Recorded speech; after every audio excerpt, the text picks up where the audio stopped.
Welcome to the Aquest podcast. This is a special edition. Conversations with and for the Irish authorised funds industry with your host, Daniel Lawler. This episode specifically is inspired by Funds Ireland MiniCon, a virtual conference taking place week commencing the 2nd of November 2020 and for the funds industry. CP86, the final chapter, transforming challenge into best practice. RSVP over at www.fundsirelandminicon.com. Hello and welcome to the Aquest podcast with me, Danny Lawler. If you're new to the Aquest podcast, do hit the subscribe button on your preferred podcast provider to keep up to date with all of the latest content. This episode of the Aquest podcast is part of our MiniCon series. So Funds Ireland MiniCon takes place in the first week of November. It is free to attend, and believe it or not, there's an enormous free virtual goodie bag worth, at this stage, over €2,000 for everybody in the audience. All you gotta do is register and attend at least one of the sessions, and you get your hands on this amazing free goodie bag. To register, check out fundsirelandminicon.com, and it's pretty straightforward there. Hit the RSVP button, and you're in. Get your hands on the goodie bag. So the first day of the Funds Ireland MiniCon, which is on the Monday, the 2nd of November, we're going to be talking about the regulatory landscape and we're going to be setting the scene for what is required of Irish mancos. Session 2 is on Tuesday, the 3rd of November, and it's going to bring on the conversation, moving on to looking at CP86 solutions, staff up or go third party. So for this podcast, I'm joined by one of the co-hosts of that second session, Nicola Gerety from AMX. And so I wanted to get from Nicola a sense for what's going to be on the agenda for that second session, that CP86 solutions session. And so we chat about the options open to legacy mancos, really, the mancos that are around a little while, that have very different models in terms of staffing and substance, and where they're going to change that model and get up the curve to something closer to what new mancos are. Their options are third party or staff up, in a nutshell. So we look a little bit about the types of questions that firms have when they're looking at the third-party manco model and where their concerns are and where their focus is. Then we talk about the staffing up option and some of the challenges and benefits of going down that route as well. All on the agenda for that session on the 3rd of November. We do talk about the demonstrable value. So how do both third-party or in-house mancos demonstrate that they're adding value to the funds and to the investment managers that they're working for. All on the agenda for that session on CP86 Solutions at Funds Ireland MiniCon on the 3rd of November. So let me shut up on this intro piece and let you guys get on with the podcast. Thanks again to Nicola for her insights. Make sure you register for Funds Ireland MiniCon at fundsirelandminicon.com. Catch you later. Hello, Nicola Gerety, and welcome to the Aquest podcast. I understand this is your podcasting debut. It is indeed, Danny. Well, it's great An avid listener, but not a partaker. I'm glad to hear it. I know you're based in London. How has lockdown in London been? It's not been so bad, I guess, because there's been an easing off. I mean, I was supposedly basing myself in London and Ireland, which hasn't quite happened since I started at AMX, but it's been fine. I think since things have eased, everyone's getting back to some form of normality. Yeah, I know, it's gradual. And you it is. Next during all of this fun and game. I did. Would you believe I joined in February 24th, and I was in the office for 3 weeks. So I did get to meet some of my colleagues, and then we went to working from home. So yeah, an interesting start in the business, but you know, when everyone's in the same boat, Danny, everyone was working from home. Everyone had an understanding, I suppose, that we were all learning and working in very different environments. So yeah, I think the fact that we were all in the same position really helped in some ways. Oh, I think it did. When it comes to things like somebody having difficulty getting onto a webinar or getting onto a video conferencing, or when the kid walks through the back or comes in looking for a drink of juice or something like that. I think because we're all in the same boat, there's a lot more focus and understanding for something like that than there may have been if, you know, a year ago, let's say. Absolutely. I think, we all laughed years ago when we saw the footage of the reporter for the BBC and his kids flying into the room on the walker and all the rest. And that's become a norm now. I mean, that was something that happened and we thought, wow, God, that was such a thing to happen live on television. And now we're used to that. That's part of life these days as we're all adjusting to the new norm. That's it. That's it. I tell you, you're an avid podcast listener. Outside of the Aquest podcast, have you any recommendations for our listeners? Do you- I'm probably more of a listener to podcasts on a personal basis. So I'm big into fitness. So I listen to a guy called James Smith, who very much demystifies a lot that goes on in the fitness industry. But I'm also very much into leadership, and I listen a lot to Brené Brown. I don't know if you're familiar with her, Danny, but she talks a lot about vulnerability, daring greatly, and I suppose today I'm hoping in this podcast that will demystify some things about CP86, but also that other people will say that we're daring greatly here. Oh, what a wonderful segue. You're a natural, Nicola. I know. Sure, I had to start somewhere, Danny. So I wanted to chat to you mostly about MiniCon, Funds Ireland MiniCon, on in the first week of November. And Yep. yourself and Owen, Motherway and AMX, you're leading the second session of the Funds Ireland MiniCon, which We are indeed. is the 3rd of November, starting at 2 p.m. Irish time. And that session is really about CP86 solutions, staff up, or third party is kind of the running title for that at the moment. So broadly, what can people expect from staff up or go home, staff up or third party session? Well, I suppose, look, Owen is great at covering the different options that are available to people at the moment. Be it, leave the domicile, which we don't want, or set up their own manco, or perhaps go down the third-party manco route. And we're going to go through all of the different options. What I really want to cover a lot, though, is really helping people to identify the manco which is best for them as an investment manager.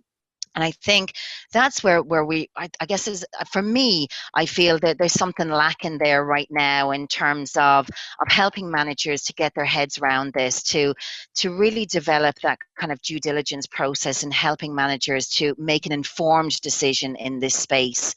And I suppose many investment managers are looking at this, and perhaps a lot of us are maybe saying they should have grasped the nettle sooner. I know that's one of your terms, Danny, but for many, they're navigating on chartered waters, and they've appointed other types of service providers before, be it administrator, lawyer, auditor, but they haven't gone down this road. So it's very new.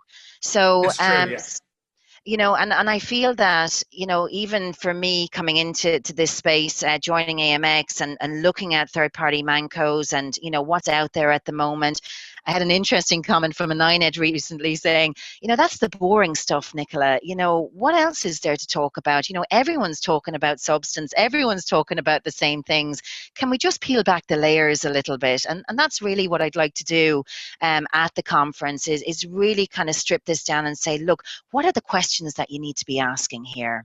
Yeah. And I guess the context for all of this is the CP86 review, as we record, it has been completed. We're awaiting the DRCO letter. We expect it in the next couple of weeks. Personally, I expect that it will be the opportunity used by the regulator to pin those legacy mancos and self-managed investment companies that are around for a little while and have a staffing and resourcing model that's very different and much less onerous than what you would see if a new firm came along today. Mm-hmm. To close that gap, I think that the regulator will use this DRCO letter as the opportunity to pin it to those legacy mancos and SMICs to move on and up their resources. So when they do that, there's a couple of options open to them. One of them is staff up, obviously, and one of them is the third-party manco. So these conversations, I think they've been going on in broad terms or in loose terms for a while, but I think that's going to, the ante is going to be up significantly, and rather than it being a side conversation or general, it's going to actually be down to business. And I know to mancos, or to legacy mancos, when I speak to them and we talk about options, we talk about third-party mancos, some firms, you'd hardly get the words out of your mouth, and it's just not a model that they're interested in. And others Yeah. that are much more open to it. So when you talk to firms and they, Yeah. managers, and they've got a legacy arrangement that they need to look again at the resourcing model. What are the top questions they have around? Am I going to go down this third party route? What are the kind of things that they don't know, or they want to know more about? Yeah, I suppose some of the top items, I suppose, that hit the agenda is, when they start to weigh up, setting up my own manco versus a third party manco. And, I suppose there's a number of different challenges or questions that come up. The first is really, how long would it take me to actually set something like this up if I was to build my own versus appoint a third party manco? And it's not a quick route building your own manco. You're looking at 9+ months, and that's not even bringing into account, staffing and building a relationship with the CBI and the build cost involved, regulatory capital. So I think when managers start to even just, as I say, peel back the layers, there are so many different elements to this that sometimes picking something off the shelf seems like a much more worthwhile option. So the types of things that we cover really are helping them to understand the types of costs involved, helping them to understand that, you do need sufficient capital in place based on the assets under management. You do need sufficient staffing. There is that expertise that's required as well, because let's face it, Danny, the regulatory environment and the challenge now is that there's a lot more scrutiny of substance. There's a lot more capital requirements. There's a lot more internal controls required. And it's very difficult for investment managers to stay on top of all of this.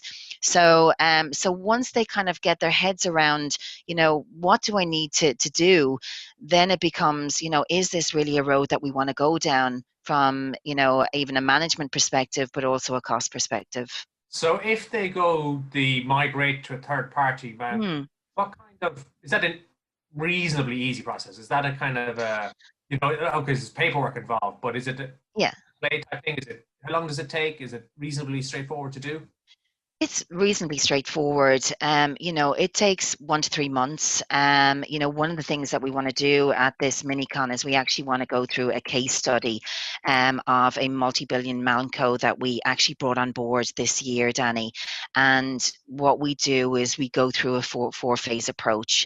The pre-launch, the design, as in the exchange between all the different stakeholders, the build itself, and then the launch. So really breaking down what needs to be done, but it's a very, very simple process, and in comparison to setting up your own manco, very, very seamless. And tell me this, one thing that I always get asked is around costs. So how do you assess costs where you go down this route of a third party manco? And is that the first thing that you get asked, or is that later into the conversation? Because it certainly usually comes up earlier rather than later when I talk to clients. As in pricing for manco, Danny. Yeah, I mean, a lot of people do ask about pricing, and and I think this is one of the things that investment managers are looking at. Obviously, the different options. It's a lot cheaper to go down the third-party manco route. Let's face it, because we have the staffing in place, we have the platforms in place to make this work, the technology, etc. So the cost is not even comparable to what you'd go through. I mean, we talk about setting up your own manco can be anything from 3 million plus, whereas we're talking about fees that are very, very different when you're looking at it in the third party manco space. Right, and so let's just talk then about the other option here. So setting up your own manco or staffing up an existing manco and adding resources to it. I guess first thing you're thinking about is, well, staff. Where am I going to get them? How many do I need? Is there a pool of talent there that I can drop on? Are they all already occupied? So I know that's a part of what you guys will be talking about in the session at MiniCon, this element of the labour market. Yeah. I mean, look, when you're staffing up, we all know that you need your 6 designated persons, but it's also a question of expertise, having the right substance there. And I think this is one of the areas that's going to be the area that probably evolves the most, because substance, has meant different things to different people over this period of time. We've got people who are hiring out DPs who qualify that as substance, and I feel that that story is not going to be a story that's going to be played out going forward. So, when investment managers are looking at substance, they're really looking to get a management company that is structured in the right way, that doesn't have conflicts of interest, that has genuine substance in terms of staff and expertise. Yeah, and I think if you're a firm looking at the staffing up route, I think you're right on the secondee front. I think it's a model that gets put under a lot of pressure, where the time commitment is increased substantially from, if you're multiplying it by 10, then it brings a lot of challenges both to the provider of the secondees in terms of having enough people to go around to do all of this, give all these time commitments, and having the right people. So I can see there'd be challenges there. But even Absolutely, and a war for talent really as well, yeah, because everyone's looking for good people, but when the good people are already in place at a third party manco, then you're off to a flying start. But if you are going out there looking for people at the moment, it's not going to be a question of quantity, it's going to be a question of quality. yeah, and that's a challenge. So I know you're going to cover that in the session on Absolutely. looking at that option of staffing up. And then there are other challenges, like even in the work from home, you'll be looking at what your office arrangements will be a little bit down the tracks when we get back to something that is more office based.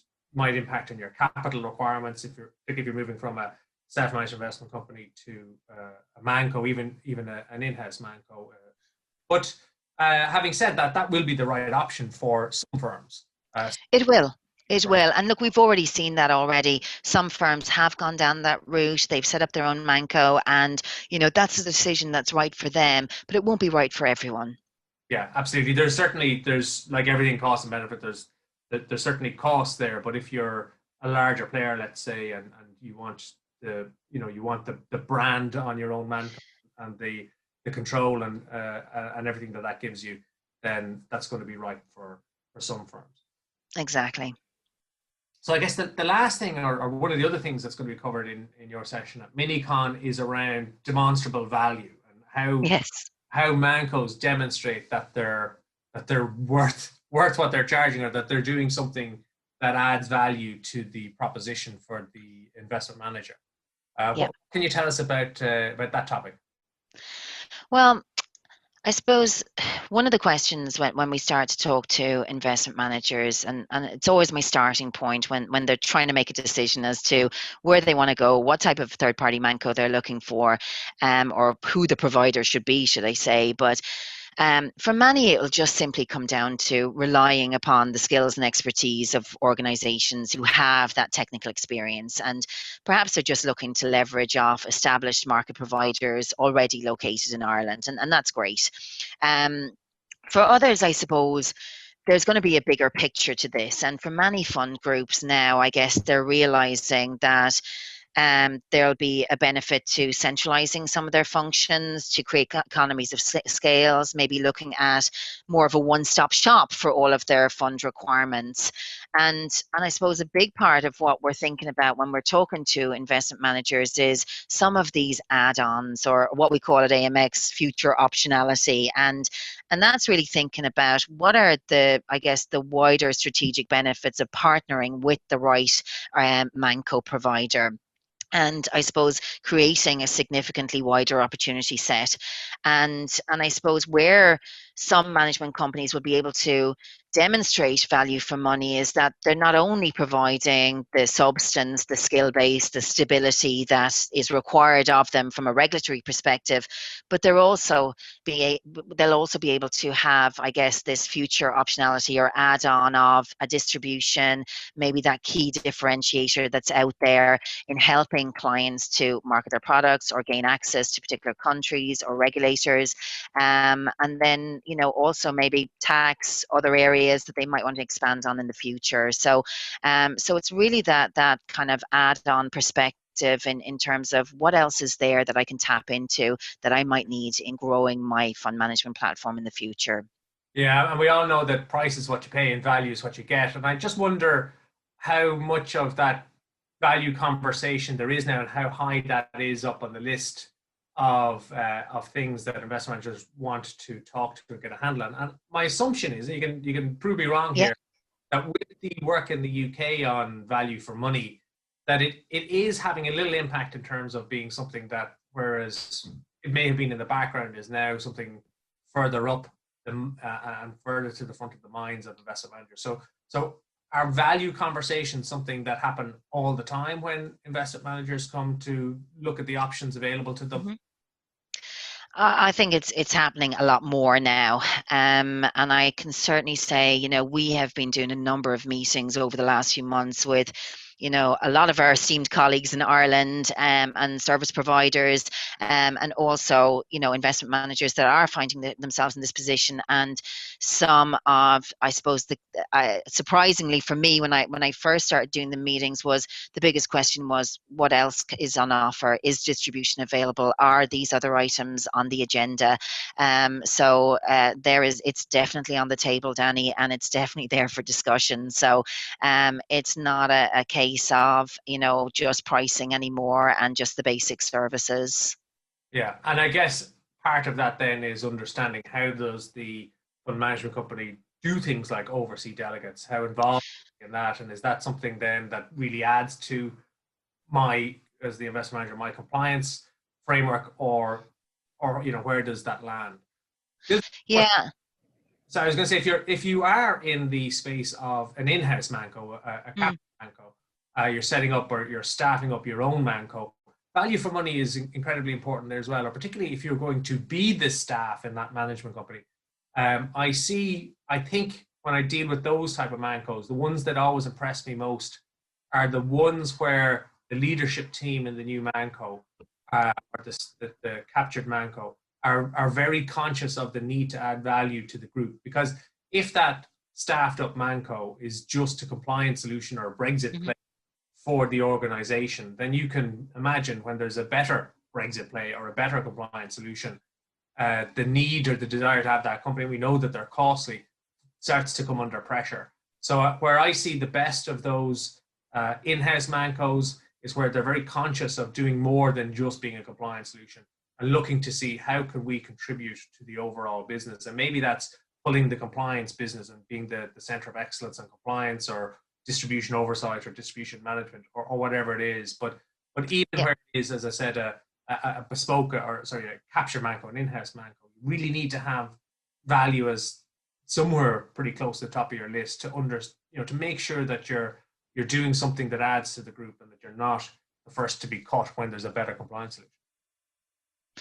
Absolutely. And I think, Owen will probably cover a lot of this as well, in terms of, the reg tech and the investment in that, and obviously that evidence of challenge, adding value all the time to the process as well. So that there'll be a lot of different elements to value, not just from, maybe a distribution perspective, but as you say, in-house also, what are they adding to the process? So it sounds like there's tons of content for your session on the 3rd of November, Tuesday, 3rd of November, 2 p.m. How are We you do. all? 2 hours, I think you have. Serving time. Good stuff. Well, let's wrap it up there. Great to have you on the podcast, Nicola. Well done. First one out of the way. And I think it sets up very nicely the attendees at the MiniCon to understand in this session what they can expect. Good bit of discussion around the structuring options available to these legacy mancos and SMICs, and then a case study to really understand what they would let themselves in for if they went down the route of a third party. But then also you're going to be looking at the staffing up option as well, and what the labor market looks like, and what it's going to cost, and what the available talent is. So tons in there. Exactly. I mean, it's really going to be a great starting point for anyone who is looking at this and really wants to get a grasp of what does it actually entail. So we will be very much looking forward to the event and to providing that information. Cool. Well, listen, anybody who isn't yet registered, do register to attend Funds Ireland MiniCon. Registration is free even. There's an amazing free virtual goodie bag for anybody who registers and attends. So get your hands on that. You check out fundsirelandminicon.com to register, and also subscribe to the podcast so that you are notified when the other podcasts in the series are dropped that give you an insight into the other sessions coming along at Funds Ireland MiniCon. In the meantime, let me wrap it up there. Let me thank Nicola again for guesting on this episode of the Aquest podcast. We'll catch you next time.